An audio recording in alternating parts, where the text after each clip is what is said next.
Hi guys, welcome to my mini blog. Avakaya పచ్చడి ఎలా prepare చేయాలో చూద్దాం. ఫస్ట్ మామిడికాయలు తీసుకొని వాటిని శుభ్రంగా కడుక్కోవాలి. ముక్కలుగా కట్ చేసిన తర్వాత జీలకర్ర మెంతులు వేయించుకొని వాటిని పౌడర్ చేసుకోవాలి. వెల్లుల్లి పేస్ట్ కచ్చాపిచ్చా దంచుకోవాలి. తర్వాత ఆ కట్ చేసిన ముక్కలకి పౌడర్ జీలకర్ర మెంతుల పౌడర్ పట్టించాలి. తర్వాత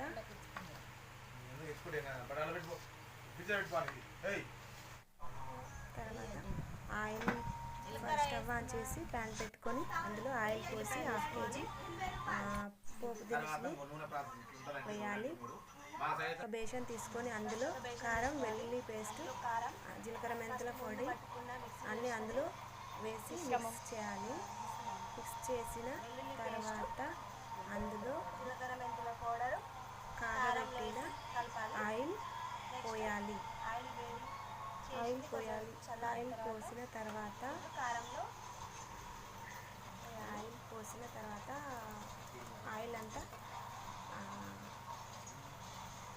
కారం అంతా గడ్డలుగా లేకుండా మొత్తం మిక్స్ చేయాలి. మొత్తం కలిసేటట్టు కలుపుకోవాలి. ఆయిల్ వేసిన తర్వాత అన్నీ కలిసిన తర్వాత అంతా కలిసేటట్టుగా కారం, జీలకర్ర, ఎల్లిపాయల పేస్ట్ అందులో కొంచెం తగినంత ఉప్పు వేసుకోవాలి. తగినంత ఉప్పు వేసిన తర్వాత మామిడికాయ ముక్కలు వేయాలి. వేసిన తర్వాత వాటిని బాగా